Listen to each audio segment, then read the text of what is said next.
ನಮಸ್ಕಾರ ಸ್ನೇಹಿತರೆ, ಇವತ್ತಿನ ದಿವಸ ವಿಶೇಷವಾಗಿ ಅಶ್ವಿನಿ ದೇವತೆಗಳ ಬಗ್ಗೆ ಮಾಹಿತಿಯನ್ನು ನೀಡ್ತಾ ಇದ್ದೀನಿ.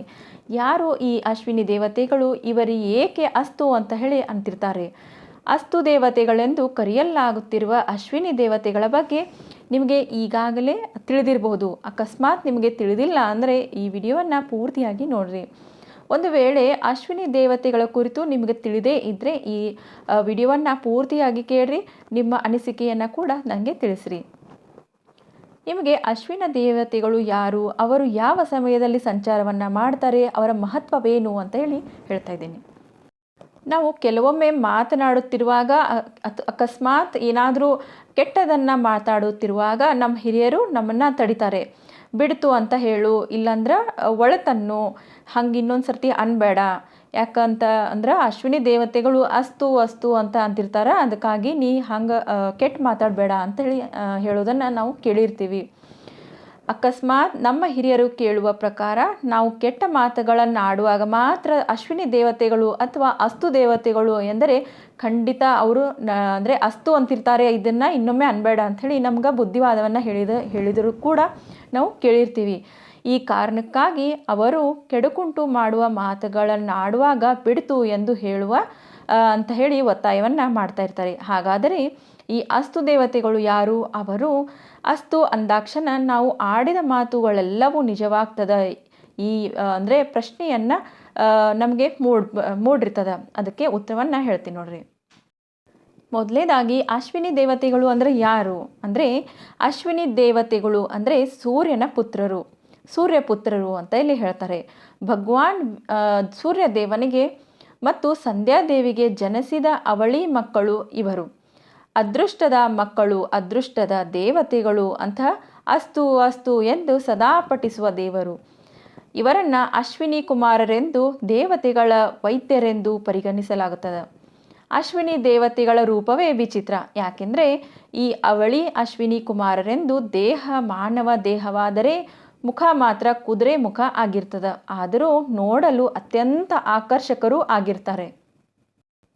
ಈ ಅಶ್ವಿನಿ ದೇವತೆಗಳಿಗೆ ಕುದುರೆ ಮುಖ ಬರಲು ಕಾರಣ ಏನು ಅಂದರೆ, ಒಮ್ಮೆ ಸೂರ್ಯದೇವನ ಪತ್ನಿಯಾದ ಸಂಧ್ಯಾದೇವಿ ಸೂರ್ಯದೇವನ ತಾಪವನ್ನು ತಾಳಲಾರದೆ ಸಂಕಷ್ಟಕ್ಕೆ ಸಿಲುಕಿಕೊಂಡಿರ್ತಾಳೆ. ಇದನ್ನು ನೋಡಿದ ಸೂರ್ಯದೇವನು ತನ್ನ ತಾಪವನ್ನು ಕಡಿಮೆ ಮಾಡಿಕೊಳ್ಳಲು ಮುಂದಾಗ್ತಾನೆ.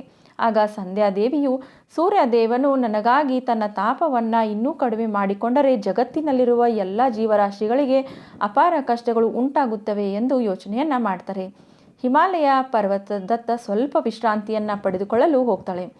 ಅಲ್ಲಿಗೆ ಯಾರೋ ಗುರುತು ಸಿಗದ ಹಾಗೆ ಕುದುರೆ ಅವತಾರವನ್ನು ತಾಳಿ ಹಿಮಾಲಯದ ತಪ್ಪಲಿನಲ್ಲಿ ವಿಹರಿಸುತ್ತಿರುವಾಗ ಸೂರ್ಯದೇವನು ಕುದುರೆಯ ರೂಪದಲ್ಲಿ ಇರುವ ಸಂಧ್ಯಾದೇವಿಯನ್ನು ಗುರುತಿಸಿ ತಾನು ಕೂಡ ಕುದುರೆಯ ರೂಪವನ್ನು ತೆಗೆದುಕೊಳ್ಳುತ್ತಾನೆ. ಅಶ್ವಗಳ ಅವತಾರದಲ್ಲಿ ಇವರಿಬ್ಬರ ನಡುವೆ ನಡೆದ ಮಿಲನದ ಸಂಕೇತವಾಗಿ ಜನಿಸಿದವರೇ ಅಶ್ವಿನಿ ದೇವತೆಗಳು. ಇನ್ನೂ ಕೆಲವು ಕಥೆಗಳಲ್ಲಿ ಅಶ್ವಿನಿ ದೇವತೆಗಳು ಸೂರ್ಯ ಮತ್ತು ಮೋಡದ ಪುತ್ರ ಅಂತ ಹೇಳಿ ನಾವು ನೋಡ್ತೀವಿ. ಇನ್ನು ಅಶ್ವಿನಿ ದೇವತೆಗಳ ಮಹತ್ವ ಅಂದರೆ, ಅಶ್ವಿನಿ ದೇವತೆಗಳಿಗೆ ಹಿಂದೂ ಧರ್ಮದಲ್ಲಿ ಮಹತ್ತರ ಸ್ಥಾನವನ್ನು ನೀಡಿರ್ತೀವಿ.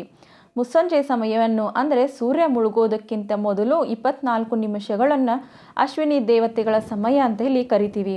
ಈ ಸಮಯದಲ್ಲಿ ಅಶ್ವಿನಿ ದೇವತೆಗಳು ಚಿನ್ನದ ಕುದುರೆಯಲ್ಲಿ ಸಂಚಾರವನ್ನು ಮಾಡ್ತಾರೆ ಎಂಬುದು ನಂಬಿಕೆ. ಈ ಸಮಯದಲ್ಲಿ ಅಪಶಕುನದ ಮಾತುಗಳನ್ನು ಆಡಬಾರ್ದು, ಸುಳ್ಳನ್ನು ಹೇಳಬಾರ್ದು, ಇನ್ನೊಬ್ಬರ ಮನಸ್ಸಿಗೆ ನೋವು ಆಗುವಂತಹ ಪದಗಳನ್ನು ಬಳಸಬಾರ್ದು, ಮಲಗಬಾರ್ದು ಅಂತ ಹೇಳ್ತಾರೆ. ಅಶ್ವಿನಿ ದೇವತೆಗಳು ಅಸ್ತು ಅಸ್ತು ಎಂದು ನುಡಿತಿರ್ತಾರೆ ಅಂತ ಇಲ್ಲಿ ನಾವು ಹೇಳ್ತೀವಿ. ನಾವು ಒಂದು ವೇಳೆ ಅಪಶಕುನ ಏನಾದರೂ ಮಾತನಾಡುತ್ತಿರುವಾಗ ಅವರು ಅಸ್ತು ಎಂದರೆ ಅದು ಖಂಡಿತ ನಡೆಯುತ್ತೆ ಎನ್ನುವ ಕಾರಣಕ್ಕಾಗಿ ಯಾವಾಗಲೂ ನಾವು ಒಳ್ಳೆಯದನ್ನೇ ನೆನೆಯಬೇಕು, ಮಾತಾಡಬೇಕು ಅಂತ ನಮ್ಮ ಹಿರಿಯರು ಹೇಳ್ತಾ ಇದ್ರು. ಅಶ್ವಿನಿ ದೇವತೆಗಳು ಸಂಚಾರ ಮಾಡುವಂತಹ ಸಮಯದಲ್ಲಿ ಸ್ನಾನ ಅಥವಾ ಕೈಕಾಲು ಮುಖವನ್ನು ತೊಳೆದು ಶುದ್ಧರಾಗಿ ಮನೆ ದೇವರ ಕೋಣೆಯಲ್ಲಿ ತುಳಸಿ ಬಳಿ ಹಾಗೂ ಇನ್ನೂ ಕೆಲವು ಮನೆ ಹೊರಗೆ ದೀಪವನ್ನು ಹಚ್ಚಿ ಪೂಜೆಯನ್ನು ಮಾಡ್ತೀವಿ. ಅಶ್ವಿನಿ ದೇವತೆಗಳ ಸಂಚಾರ ಸಮಯದಲ್ಲಿ ತುಪ್ಪದ ದೀಪವನ್ನು ಬೆಳಗಿ ಪ್ರಾರ್ಥನೆ ಮಾಡಿದರೆ ಅವರು ನಮ್ಮ ಎಲ್ಲ ಕಷ್ಟಗಳನ್ನು ದೂರಾಗಿಸುತ್ತಾರೆ. ಜೀವನದ ಪ್ರತಿಯೊಂದು ಹಂತದಲ್ಲೂ ಯಶಸ್ಸು, ಸಂತೋಷ ಮತ್ತು ಸಮೃದ್ಧಿಯನ್ನು ಕರುಣಿಸುತ್ತಾರೆ ಹಾಗೂ ಜೀವನದ ಪ್ರತಿಯೊಂದು ಹಂತದಲ್ಲೂ ಏಳಿಗೆಯನ್ನು ಕೊಡುತ್ತಾರೆ ಅನ್ನುವಂತಹ ನಂಬಿಕೆ ಕೂಡ ಅದಕ್ಕಾಗಿ ಮೊದಲಿನ ಕಾಲದ ಹಿರಿಯರು ಸಂಜೆ ಹೊತ್ತಿನಲ್ಲಿ ಮಲಗಬೇಡ್ರಿ, ಸುಳ್ಳು ಹೇಳಬೇಡ್ರಿ, ಅಪಶಕನ ಏನಾದರೂ ಕೆಟ್ಟದ್ದು ಮಾತಾಡಬೇಡ್ರಿ ಅಂತ ಇಲ್ಲಿ ಹೇಳ್ತಾ ಇದ್ರು. ಯಾಕಂದರೆ ಅಶ್ವಿನಿ ದೇವತೆಗಳು ಅಸ್ತು ಅಸ್ತು ಅಂತಿರ್ತಾರೆ. ಅದಕ್ಕಾಗಿ ಏನೂ ಕೆಟ್ಟದನ್ನು ಬಯಸಬೇಡ್ರಿ.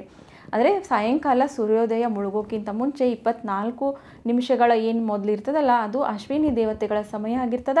ಅದಕ್ಕಾಗಿ ಈ ಸಮಯದಲ್ಲಿ ತುಳಸಿ ಕಟ್ಟೆ ಮುಂದೆ ಅಥವಾ ಜಗಲಿಯಲ್ಲಿ, ಮನೆ ಮುಂದೆ ಎಲ್ಲ ಕಡೆ ದೀಪವನ್ನು ಬೆಳಗಿ ಧೂಪವನ್ನು ಹಚ್ಚಿ ಎಲ್ಲ ಕಡೆ ಅಂದರೆ ಪ್ರಾರ್ಥನೆ ಮಾಡಬೇಕು, ಮಂತ್ರಗಳ ಪಾರಾಯಣ ಮಾಡಬೇಕು ಅಂತ ಇಲ್ಲಿ ನಮ್ಮ ಹಿರಿಯರ ಕಾಲದಿಂದನೂ ಬಂದಂತಹ ನಂಬಿಕೆ ಆಗಿರ್ತದೆ. ಅದೇ ರೀತಿ ಮತ್ತೆ ಮುಂದಿನ ವಿಡಿಯೋದಲ್ಲಿ ಸಿಗ್ತೀನಿ ಸ್ನೇಹಿತರೆ. ಎಲ್ಲರಿಗೂ ನಮಸ್ಕಾರ.